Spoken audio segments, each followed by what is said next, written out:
Ladies and gentlemen, please welcome the next President of the United States, President Donald J. Trump.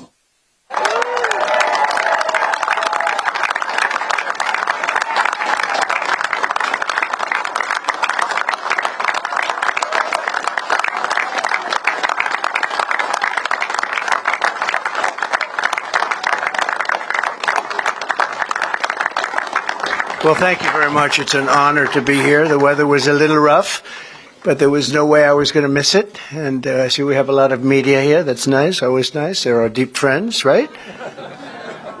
But we're getting better over the years, much better. But I do want to say hello to everybody. This is a special place to me, and we're going to have a big victory. The polls are looking tremendous in Michigan and Wisconsin.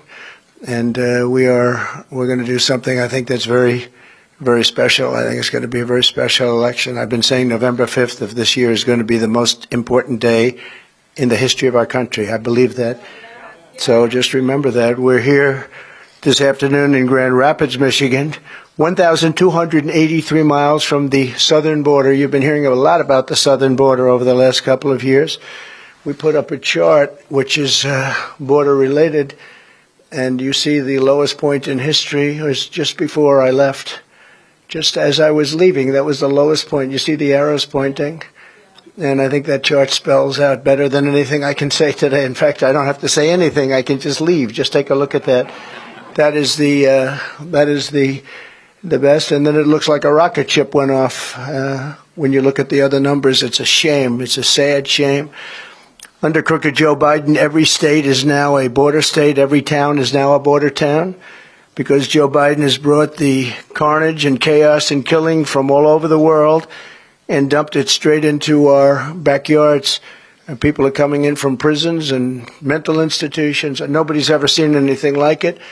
Under the Trump administration, we had a tough policy of getting the bad people out. We wanted to get them out. We took them out by the thousands, and we took, as an example, the MS-13 gangs out. The countries didn't want to let them back in, and I said, well, then we're not giving you any money. We give them so much money, in this case $793 million. I said, that's okay, we're not going to give you any money. And they said, well, we'd be glad to have MS-13 coming back into our country. It'd be an honor. And they took them back, but they wouldn't take them back under Obama.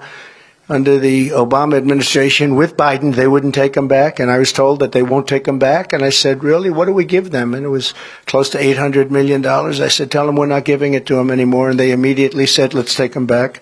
That negotiation, sheriffs lasted about 3 minutes, and we succeeded. That was an easy one. Now under Biden, the bad ones are coming in at a level that nobody ever thought was even possible. Nobody thought this was possible. In Venezuela, the crime is down 67% from what it was a year and a half ago, because they're taking all of their gangs and all of their criminals and they're depositing them into the United States of America. Venezuela, think of it, their crime. Wouldn't we love to have a statistic where crime is down 67%? Ours is only going in one direction, and it's going to be very bad now because we have a new form of crime. It's called migrant crime. They're having fistfights with our police officers right in the middle of streets. They're sending prisoners, murderers, drug dealers, mental patients, and terrorists, the worst they have in every country, all over the world. This isn't just in South America. They're coming from the Congo, from Yemen, from Somalia, from Syria. They come from all over the world, China. Many of them are military age, which is very strange. You don't see very many women coming in, and you see a lot of them coming in about 19 to 25, 26 years old, and especially from China. We have 29,000 over the last few months, 29,000 from China, and they all seem to be perfectly fit for military service, ready for military service. It's crazy. This is country changing, it's country threatening, and it's country wrecking. They have wrecked our country. But I stand before you today to declare that Joe Biden's border bloodbath, and that's what it is. It's a bloodbath. They tried to use that term incorrectly on me 2 weeks ago. You know, it's all about misinformation. That's all they do is cheat on elections and disinformation, misinformation, fairly closely related, those two words. But they basically mean that it's all talk. But it's a border bloodbath, and it's destroying our country. It's a very bad thing happening. It's going to end on the day that I take office, which will be January 20th. It'll end. And thank you. I want to thank members of Congress. A lot of great congressmen are here, warriors, really. They've fought with me for a long time. John James, John Molinar, and Jack Bergman, they're great friends of mine, and they love your state. They love your state. I want to really thank and congratulate, because this guy has gone like a rocket ship. I've never seen it. Well, I have a couple of times. We've got a lot of people elected. Those endorsements are pretty good. But, you know, you still have to endorse the right person. Otherwise, it doesn't work. And your next U.S. Senator, Mike Rogers, who's going to be fantastic, wherever Mike is. Wherever Mike is. Thank you, Mike. Thank you, Mike. He was a great congressman. He was a tough guy, too. He had one little sabbatical. He went to CNN for a little while, and it's okay, you know, they say you got to do. But other than that, he's been great. Well, that's good, because now you'll get a few of the more moderate people who are being nice, but he's a very respected person. He's the one we wanted. He's the one that decided to do it, and he's going to be I think he's going to be a fantastic U.S. Senator, always respected at the highest level. And he was always fair to us, too. When he did his television thing, he was always fair, strong, fair. I also want to thank Michigan Senate Republican leader Eric Nesbitt. Where is Eric? I think you're around here someplace, Eric. Good. Great job you're doing, Eric. Michigan House Republican leader Matt Hall. Matt. Good. They stand right in the middle, those guys. Former Detroit Police Chief James Craig. Good guy, too. Good guy. Good guy. Knows his way around and has done a great job. Thank you very much. We have great support. I think he just supported Mike, actually, didn't he? Did I hear that? That's a big endorsement. That's a great endorsement. Thank you, James. Second best. Well, thank you. Actually, Mike went up 61 points. Can you imagine that? He went up 61 points. And that's really that's quite a raise. He went up in one night. And I think that primary is over. I think he's focused now on the Democrat. And the Democrat's a radical left lunatic and doesn't represent what Michigan stands for, I can tell you. Doesn't represent the auto workers. Wants to do the all-electric cars all over the place that are all going to be made in China. And very bad. So I think that Mike Rogers is going to have tremendous success against her. Former Michigan Attorney General Bill Schuette, and thank you, Bill, very much. Thank you. And many other distinguished guests. We got a lot of people here, some ex-congressmen, some congressmen. I'm not going to go into it because we want to get down to business. We want to just get our country going again. We want to get the border closed, or we want to have people come into our country, but come in legally, right? Legally. Moments ago, I met with an incredible group of local law enforcement leaders to discuss how Michigan communities are being ravaged by a new form of crime, and that's the migrant crime that we name it. It should be called Biden migrant crime, but that's too long. But you'll always remember it was Biden that gave it to us. 11 days ago, right here in Kent County, a 25-year-old Michigan woman named Ruby Garcia, who's become a very well-known name, beautiful young woman, was savagely murdered by an illegal alien criminal. Under the Trump administration, this monster had been deported, thrown out of the country, wasn't going to be able to come back because you just have to look at the charts. It was very, very hard to get in. But he came back, and we threw him out of the country, and crooked Joe Biden took him back and let him back in and let him stay in, and he viciously killed Ruby. The illegal alien charged with Ruby's really heinous killing, and this is somebody that had many, many arrests, including for some very bad crimes that he committed. And he was set loose to roam our streets, and in this case, set loose to roam in Michigan by politicians that are left and weak and stupid. On March 22nd, he shot 17-year-old Ruby. Actually, she was a beautiful, beautiful young woman. Ruby Garcia was shot multiple times with an illegally obtained handgun. Her body was dumped on the side of a highway, left to die, actually, had a little life left to die. And Ruby passed away, and it's been a big story because it's so horrible. Some of these horrible stories, there's so many of them, you could go on for days, but some of them just, they resonate so much more for whatever reason. They're all so horrible, and there's so many of them.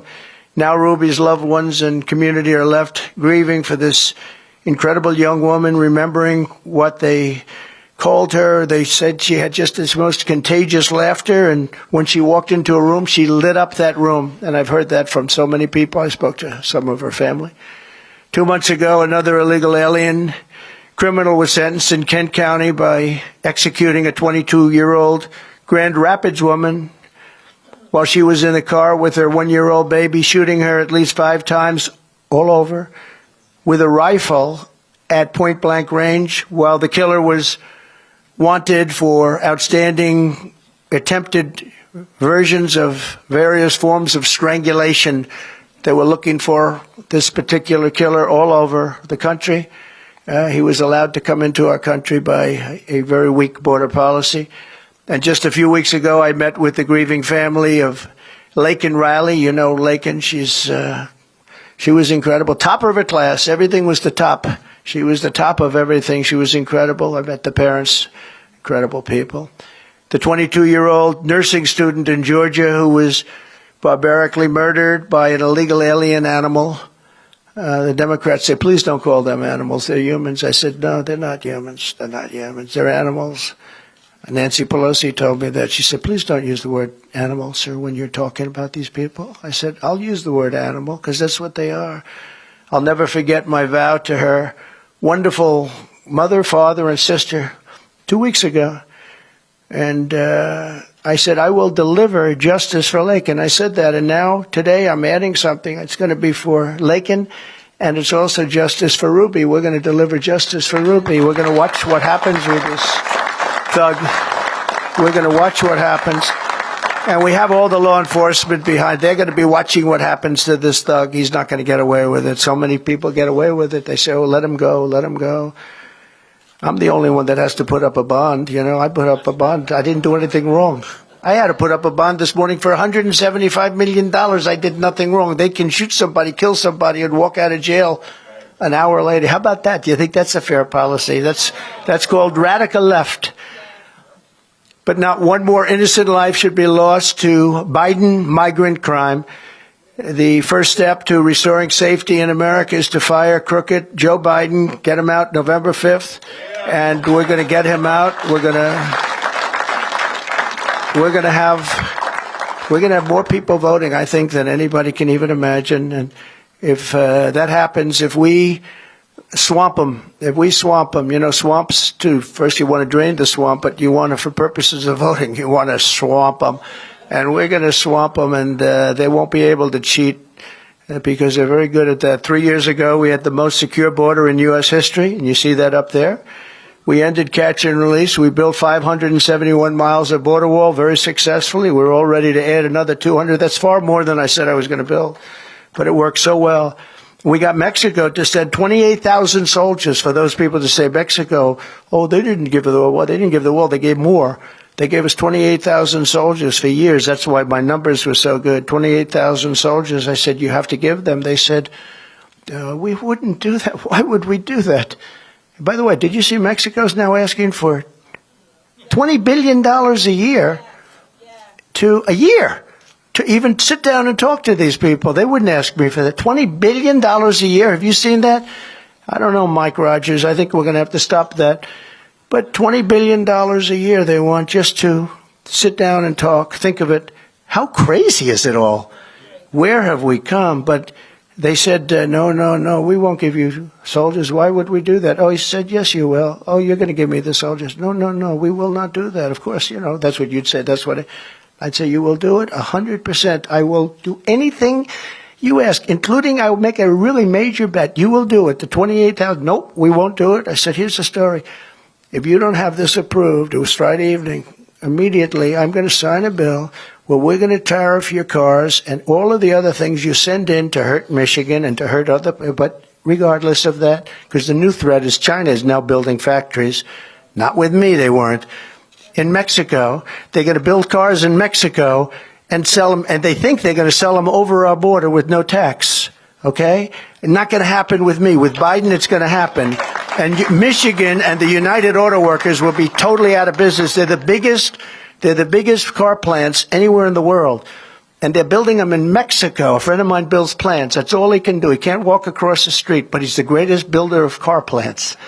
But you ask this guy, who won the game last night? I don't know. I couldn't care less. All he can do is build plants. He's unbelievable. I said, I want to take a look at some of the plants. He said, okay, are you ready to go to Mexico? So that was bad enough. Then he said, because China's building the largest plants anywhere in Mexico, right along the border, and they're going to make cars. They're not doing it with me. With me, they're going to be tariffed to a level that those cars will not happen. They can't do this to us. They've already done, and whoever heads the auto workers, United Auto Workers, should be ashamed of himself, approving the electric vehicles, all electric. It's the craziest thing. They don't go far. I was just telling the people in the back, I was going to use folks, but I don't like using the word because Biden used it in every single speech. Hello, folks. You know, it's like a nervous habit with him. Hello, folks. Thank you, folks, folks, hundreds of times. So I just sort of put that out. But I was telling the people behind me, it would have been a nice time to use that term too. But I said that, when you look at all of the horrible decisions that have been made, but this decision with the electric vehicle, I mean, outside of allowing prisoners and mental institution people and terrorists into our country with no checks, no nothing, no checks, no nothing, by the millions and millions, the electric vehicle one is one of the dumbest I've ever heard too. Because I was in a beautiful place called Iowa, and we had the Iowa primary, which I won by the highest number in history, by the way, which we're very happy about that. By double the highest, actually. We had double the highest, the best margin, doubled. Anyway, so I love it. But it happened to be a little cold that night. It was 40 degrees below zero. And there were more electric cars. I said, what are all those cars doing all over the streets? They're electric cars, sir. They don't work in the cold. So they're going to have to do a little business first. And I want people to buy electric car if you want one. But I want them to be able to buy every other form of transportation, I want you to use gasoline a lot because we have more gasoline than any country anywhere in the world. So we're playing into China because they're going to make that's what they have. They have that. We have gas. We have gasoline. We have oil and gas. We have gasoline. And I said, isn't it a shame? We play away from our strength and we play right into their strength by doing this. And the first day, I promise you, I will sign with the electric vehicle mandate is gone. If you want an electric car, you can buy it, but you're going to be able to buy every other form of push, every other form of car and engine and motor that you want, and you're going to have it, and the car companies are going to have to go back. I don't know if you know it, the reason the car companies, the massive subsidy that this country is paying to try and get these cars sold. We have hundreds of thousands of cars, electric. They can't sell them. People don't want them. And you got to go with the market. We've sold about 5% of our cars are electric, and that's fine. I think they're fine if you like to go short distances. If you want to take a trip, I don't think you want to do that. I don't recommend electric. Maybe someday they'll be able to do it, but right now they're not even close. So we're going to end that immediately. We're going to end it day one. But we had remain in Mexico. Think of this. We had the 28,000 soldiers, and when I said I want them now, we had them the following week. That's why our numbers are so good. But we have remain in Mexico, safe third country agreements, asylum bans, Title 42. When people were sick, we don't want them coming into our country with contagious diseases, and they have it. And all of a sudden you see these contagious diseases spreading, and everyone's saying, I wonder where they came from. I can tell you where they came from. And we had what's called a rapid removal policy, very rapid removal, like how about the following day and even that evening. And all of that's been ended by crooked Joe Biden. It's just so sad. And that's why you see the numbers on the chart where they look like the rocket ship. Joe Biden and his party came in and they blew it all up. Everything was, all the things we did, in so many other ways too, with trade, so many things. We took in hundreds of billions of dollars from China, and they're soft on China. They're soft on everybody but me. They're very tough on me. They are soft on everybody, but they're tough on me. But that's okay. It's going to all work out very nicely because the people of this country understand it. You can't interfere with elections like they do. And it's the only thing he's got going, if you think about it. The border policies are horrible. All of his policies are horrible.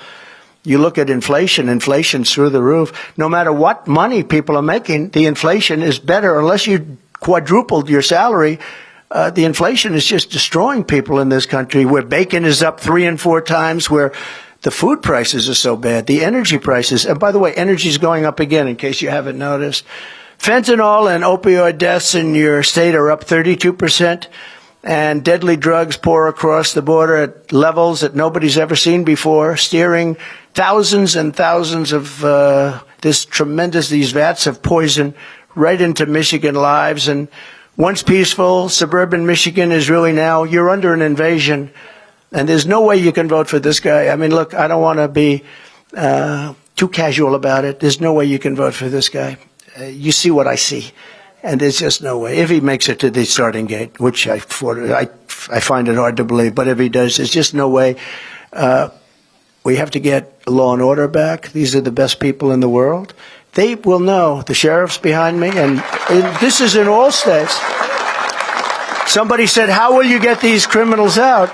I say the sheriffs, the police officers, the police, law enforcement in their local communities, they know every bad kid, they know every bad person, they know their first name, their middle name, they know their phone numbers, they have their cell phones, they have everything about them. They know exactly what to do and how to do it. These guys know exactly what I'm talking about, but we have to let them do their job. And we're going to work out a federal immunity for police so they're allowed to do their job without losing their house and their pension and everything else when the liberal governors and mayors don't back them. In Troy, Michigan, a band of illegal alien thieves recently went on a rampage at a local mall, breaking into the diamond store, smashing the display cases with hammers, attacking the employees, and making off with armloads of jewelry. You read about that, a lot of jewelry. Oakland County organized squads of illegal alien gang members are helping, and they're hiding all over and breaking into rural communities. They're hiding in bushes, actually. They say they hide in bushes and then they break into a house when the people leave, and sometimes when the people are there, which is probably worse.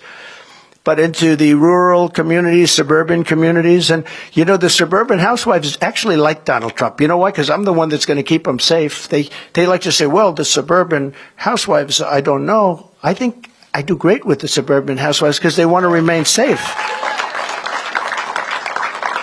But they loot the jewelry, they take their purses, electronics, watches, all of their cash, and the people come back and they say, what happened? If you don't want illegal alien criminals crawling through your windows and ransacking your drawers, then you must vote for the fact that we have to throw crooked Joe Biden out as fast as possible, the damage he can do, and we're talking about a certain type of damage. An even bigger damage could be World War III, because this guy has no clue. He can't put two sentences together, and he's dealing with Putin, and he's dealing with President Xi, and he's dealing with Kim Jong-un, all people I know very well. We were under no threat from anybody until this guy got in office. Now they're talking nuclear all the time. We didn't talk nuclear.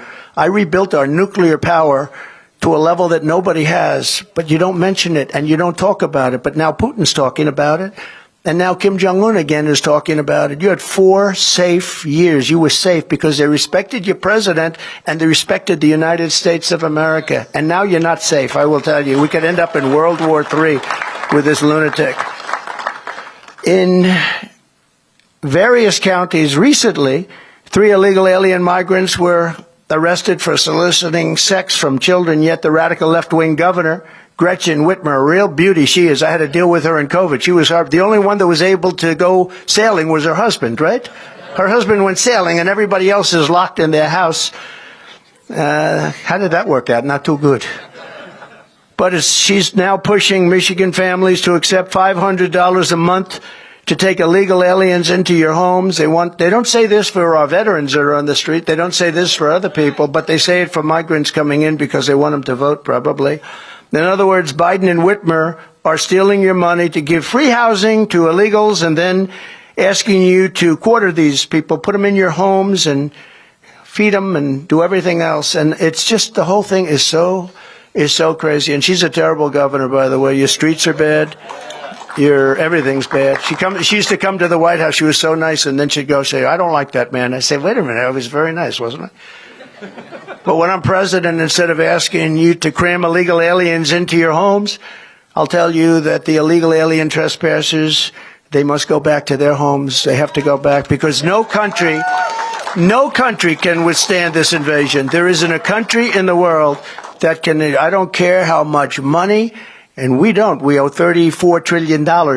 There's no country in the world that can withstand the cost of this, and maybe more important than actual dollar cost, the cost that it's doing. It's wrecking our civilization. It's destroying our country.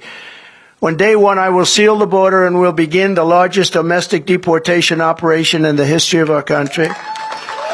And if other countries say they won't take them back, we're not going to take them back. I will say that, yeah, here they come. You're just going to hold on to your britches, because here they come. They're coming back. Congratulations. And if you don't think these countries send them, and they send the people, by the way, that they want out, they're not sending their finest. They're sending people that they want. That's why they come out of jails and prisons. That's why they come out of the mental institutions and insane asylums. Human trafficking now is at mostly women, is at the highest level. We had it went to the lowest level in 37 years. I had it down to the lowest level in 37 years, and now it's at the highest level ever.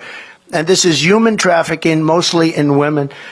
We will stop the plunder, rape, slaughter, and destruction of our American suburbs, cities, and towns. We will end deadly sanctuary cities immediately. I will shift massive portions of federal law enforcement to immigration enforcement, and we will impose a naval blockade on the cartels, and we will hit the cartels very hard, but we're going to impose a naval blockade, because when the land gets clogged, you know, these are rather smart people. They go this way with the boats. They have some pretty good boats, too. I tell you, they have a lot of money. They have unlimited money. The money they've made more money than the corporations that you read about on the covers of the magazines. Don't make the kind of money these cartels are making. Now I'd like to invite some of the heroes, really, law enforcement professionals here to speak, say, for just a few minutes. The Biden border bloodbath, they want to talk about it, and we will talk about it. Our country is in trouble. We're a nation in decline. We're not going to let it happen. We've got to stop it. We've got to win on November 5th, and it's all going to stop, and it's going to stop very quickly. Thank you very much. If I could, I'll ask Police Officers Association of Michigan, President James Tiganelli, to come up. He's a fantastic man, respected all over the country. Thank you. James, please.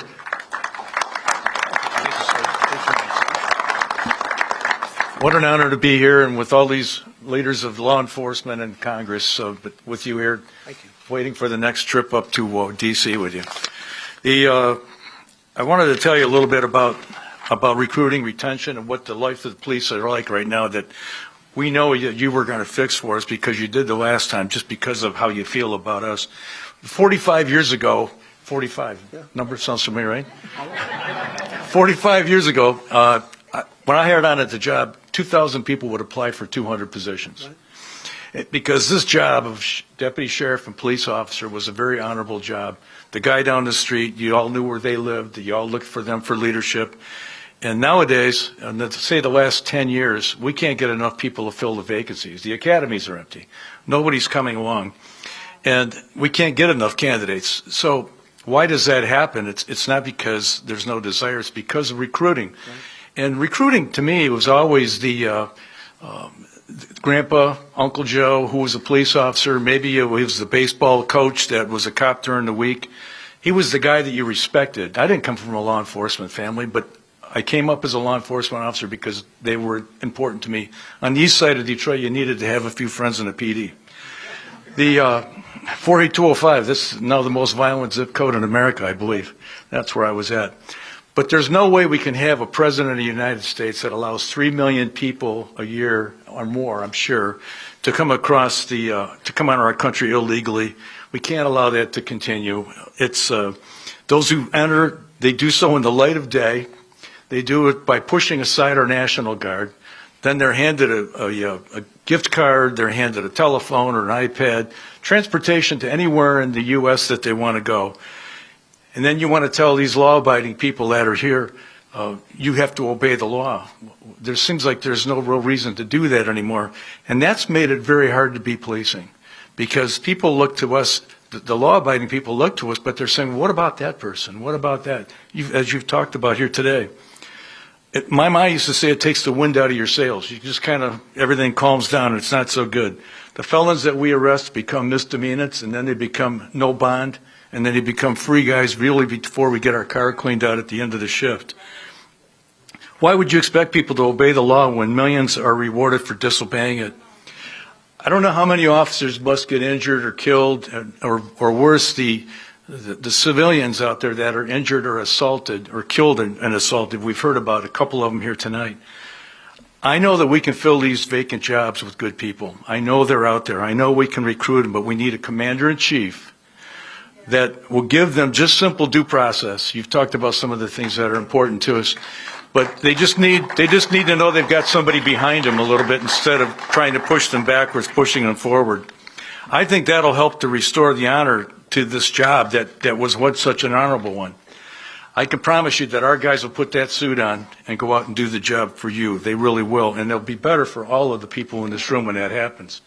We always were what stood between law-abiding citizens and chaos. You hear about it all night. You've talked about it here today. Instead of those efforts to make the United States look weak and poor and average, we need you. We need you to make America look great again. And I know you have that. I know it's there. Last week when you went to New York and you attended the viewing of Jonathan Diller, I just wanted you to know that brought honor to every police officer, every deputy sheriff, every law enforcement officer, wherever we were in this country. When we saw what you did, it was like, that's cool. That's us. That's a boost for all of us. It's so good. I hope that you'll consider with the Congress and the Senate here that we have that you'll support legislation to make a death penalty for killing a police officer while on duty. And I'll leave you with this. We supported you. We endorsed you in 2016. We were the first guys in Michigan. And you sent me a little video, and we still have it. We were proud to do it. We were there in 2020, and I'm telling you, we're here in 2024. And today, on behalf of 12,000 law enforcement people that the Police Officers Association of Michigan represent, we want you to accept our endorsement for President of the United States. Very important. You got it. Thank you for the time. Thank you very much. Wow. Thank you very much. That's very nice. That's a great honor, and thank you very much. And we will make you proud. We will make you proud.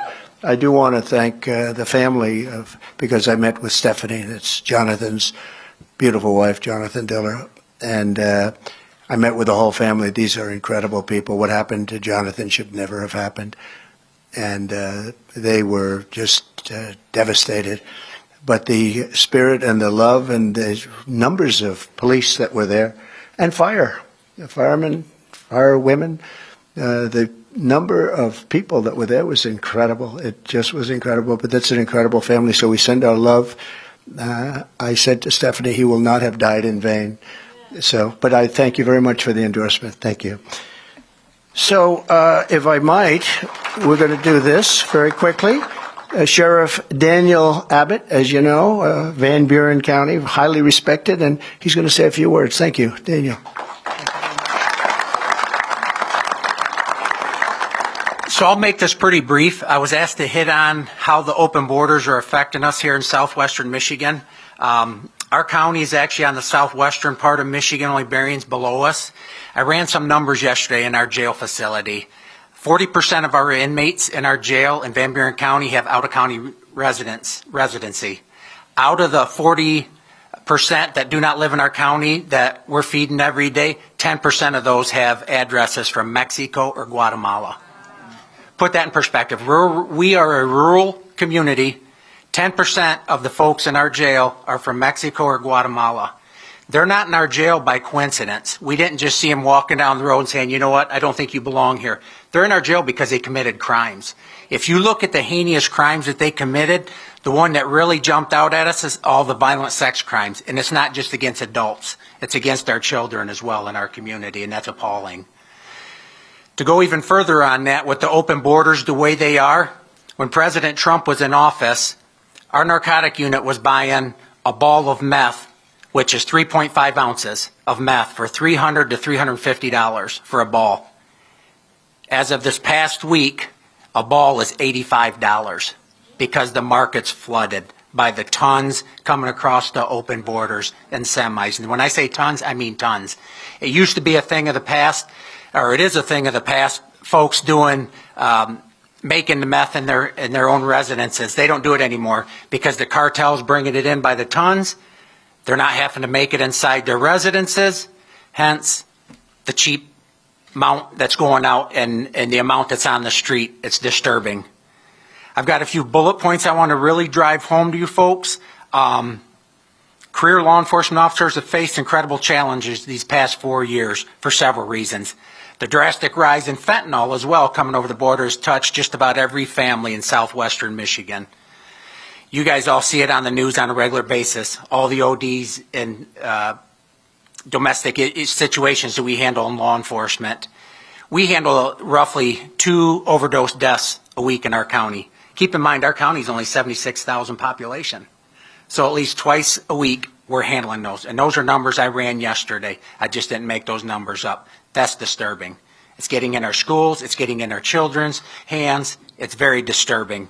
It's killing our kids. It's poisoning our communities. It's making the jobs of law enforcement professionals much more difficult. The open southern border is the heart of lawlessness and crime you're witnessing. Make no bones about it. We need leadership at the national level that is willing to solve this crisis. President Trump, without a doubt, is the leader we need to get the job done and get America safe. Thank you.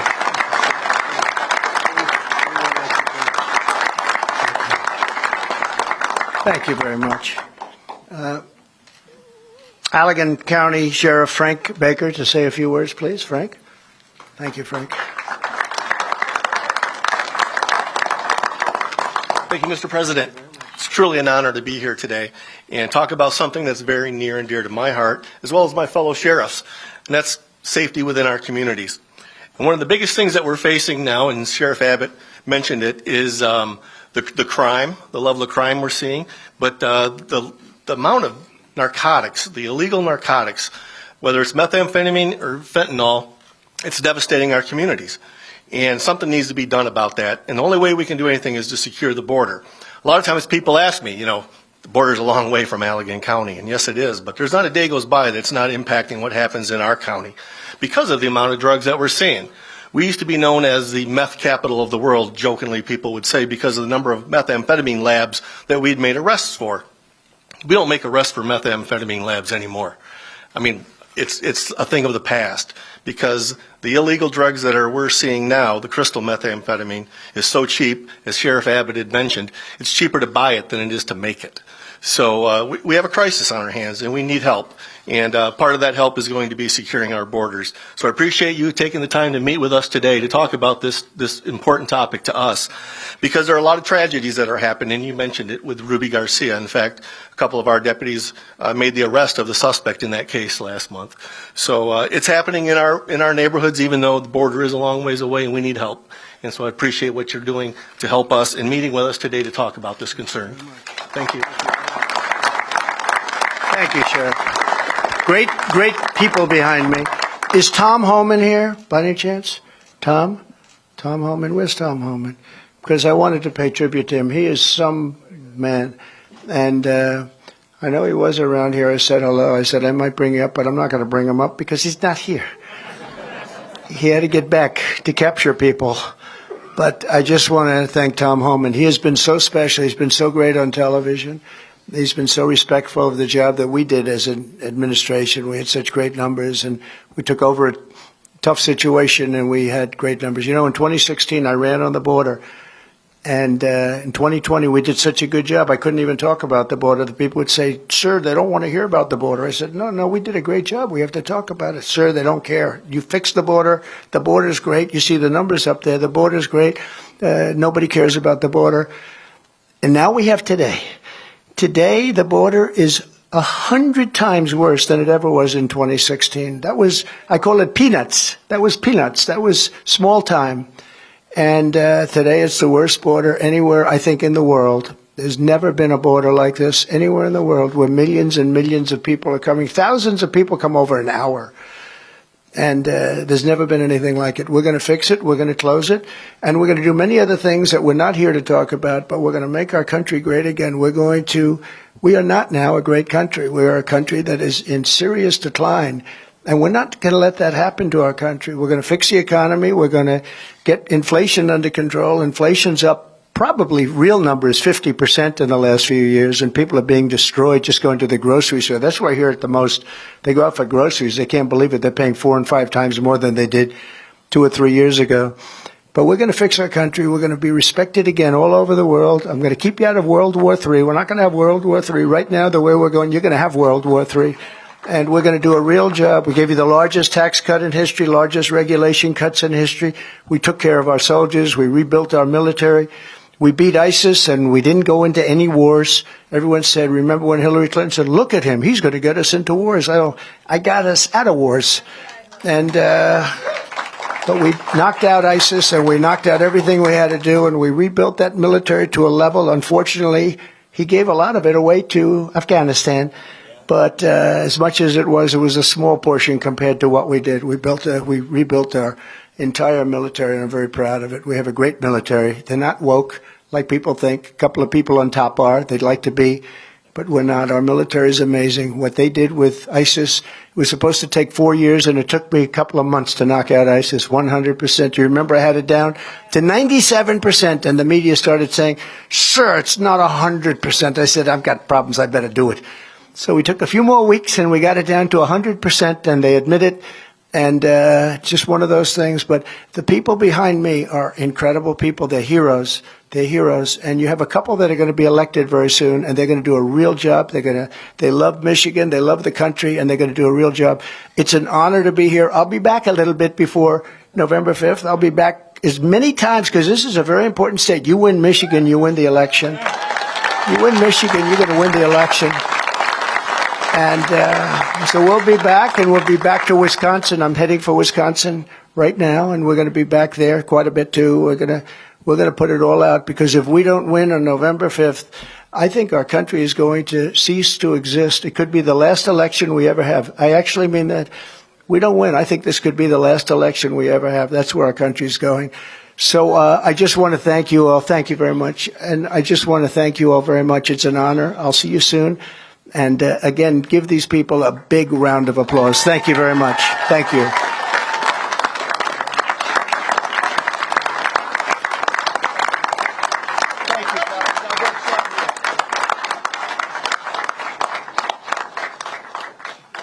Mr. President, do you support the 6-week abortion ban of the Florida Supreme Court?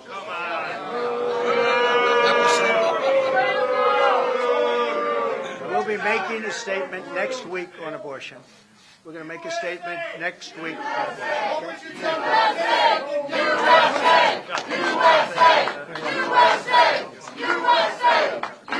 bless you, sir. God bless you, sir.